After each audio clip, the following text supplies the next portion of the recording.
Du coup, le prochain match se prépare. Le prochain match verra s'opposer le Crack 2 à l'Esseborg. Effectivement. Et du coup, le gagnant du prochain match affrontera RCV en finale. Le perdant affrontera le Crack 1 en petite finale, comme on dit, pour la troisième place. Donc si Seborg gagne, on va avoir notre match Crack 1 contre Crack 2. Ça sera magnifique. Les équipes se mettent donc en place, la table a été remise. Exactement, du coup nous allons avoir Esseborg qui s'installe du côté bleu et le Crack qui s'installe du côté jaune. Le Crack c'est le robot blanc. On espère que cette fois-ci les PAMI de l'Esseborg vont pouvoir partir, parce qu'ils sont quand même assez impressionnants. Ils ont une réputation d'être plutôt statiques au moment du départ.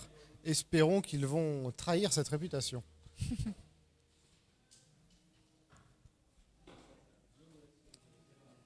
Deux équipes avec une bonne quantité de PAMI.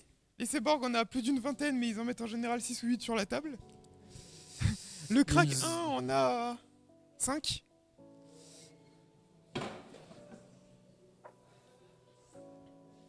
En effet, Esseborg a énormément de PAMI. On est sur une valise complète de PAMI. Cependant, le nombre de PAMI qui roule est bien plus limité. Mais c'est des PAMI très intéressants. Pas de batterie à l'intérieur. Ils ont une super cap, c'est-à-dire un gros condensateur que l'élément de calcul à l'arrière de la table recharge. Et pour se déconnecter, les PAMI enclenchent leur moteur, ce qui défait les connexions avec le centre de calcul à l'arrière de la table. Ça coupe l'alimentation et ils ont quelques secondes d'énergie dans leur condensateur pour réussir à finir le match. Le temps de jeu des PAMI étant de 10 secondes, ça leur suffit amplement. Maintenant, à voir si l'année prochaine, le temps de jeu ne sera pas rallongé, ce qui rendra cette stratégie plus difficile.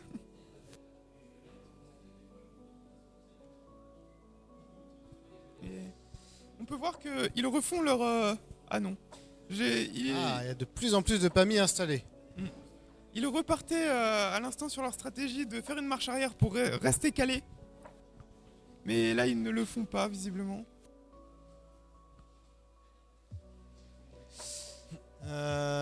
Côté Crack, on commence à se questionner devant l'abondance de PAMI sur l'équipe adverse. Voilà, ils en sortent combien? On les sort tous.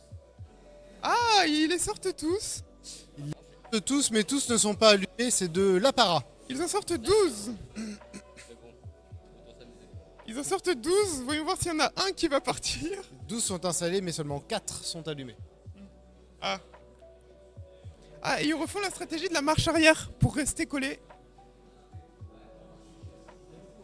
On appelle ça faire des burns. Les équipes ont l'air prêtes. Les équipes sont prêtes, les PAMI sont installés des deux côtés, les robots également. Les arbitres se lèvent de leur chaise. Et les commentateurs aussi. Les Seborg, vous êtes prêts? Ah.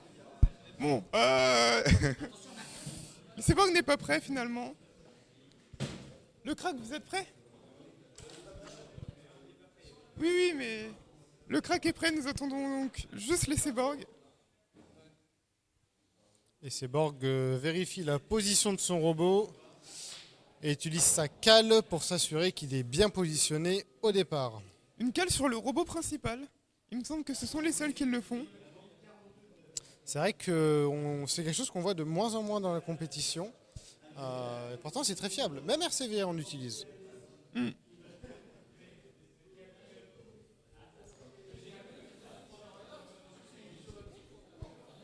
On a eu un hochement de tête de la part des Seborg. Vous êtes prêts?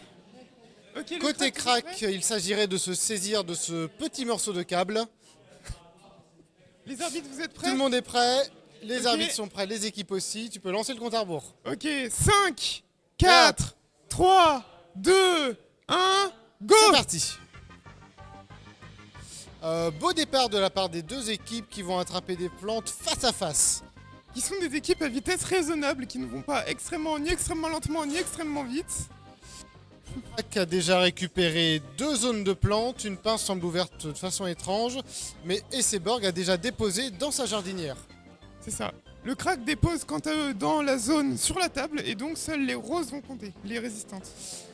Donc le crack embroche ses plantes qu'il vient de déposer dans sa zone réservée afin de remplir des jardinières, tandis que Esseborg, lui, remplit une seconde jardinière.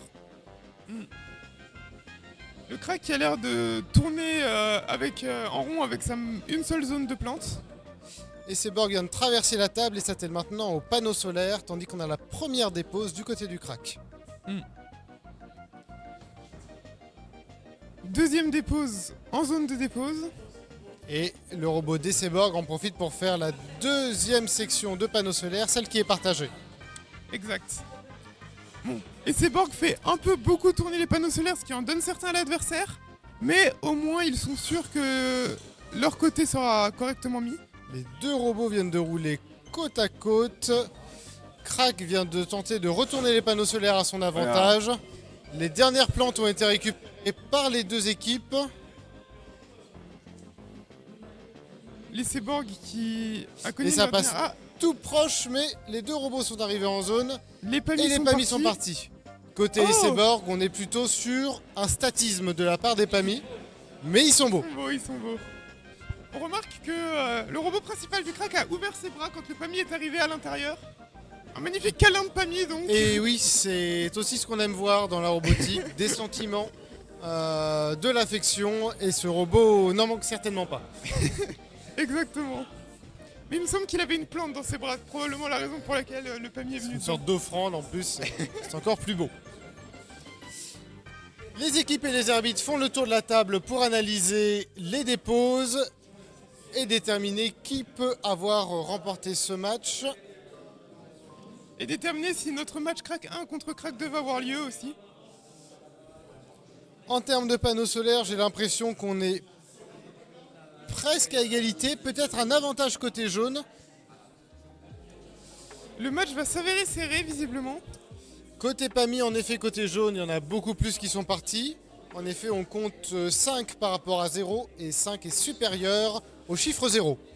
Les Seborg a estimé 90 et le crack a estimé 66.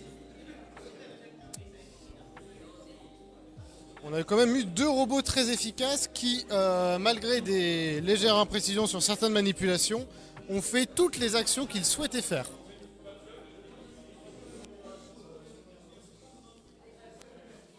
Et les deux retours en zone vont compter, il me semble, parce que les Seborg a un bras dont la projection est dans sa zone. Absolument, les deux robots ont réussi à aller dans une zone d'arrivée qui n'était pas celle de départ. Et tout le monde compte avec ardeur, étant donné que c'est un match à élimination. Chaque point compte et il ne faut pas en oublier. Les équipes vont donc vérifier les scores, suite à quoi nous les aurons. Exactement.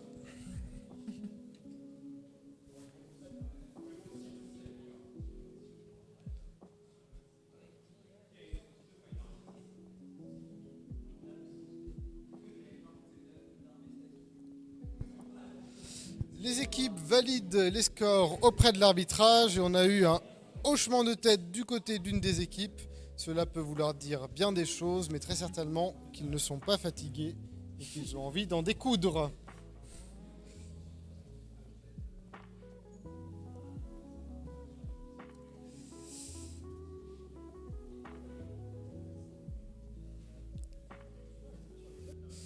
La seconde équipe finit la validation des points avec l'arbitre. Les points sont arrivés, c'est un match donc très serré qu'on a eu. Mais c'est le crack 2 qui l'emporte avec 124 contre 113 pour les Seborg. Nous aurons donc un match qui opposera en finale le crack 2 avec RCV et en petite finale Esseborg avec le crack 1. Pour rappel, l'unité de Cachan abuse complètement et met deux équipes en lice. N'est-ce pas? Parce que ce sont les seuls à faire ça, évidemment. Bien évidemment, aucune des autres écoles en région parisienne n'a eu l'audace de présenter plusieurs équipes sous la même bannière. Evolutech.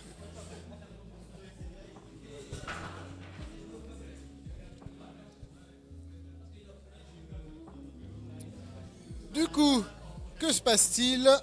Les Seborg restent. Les cyborgs restent sur la table. C'est pour ça que c'est important d'avoir un bon niveau de batterie. On peut être amené à faire plusieurs matchs d'affilée. Exactement. Les cyborgs restant sur la table, elle doit attendre l'autre équipe pour installer son robot en attendant que le crack évacue son matériel. Que le crack évacue et que le crack rentre aussi, du coup. Et oui, parce que dans un souci de clarté, nous avons un remplacement de crack 1 vers crack 2. J'espère que vous suivez bien tout ça.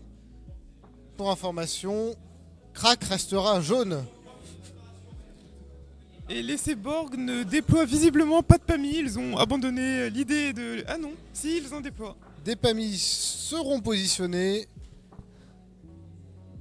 Ah, et du côté de les cyborgs, nous avons les PAMI qui démarrent pas, et du côté du crack, le PAMI qui tourne en rond.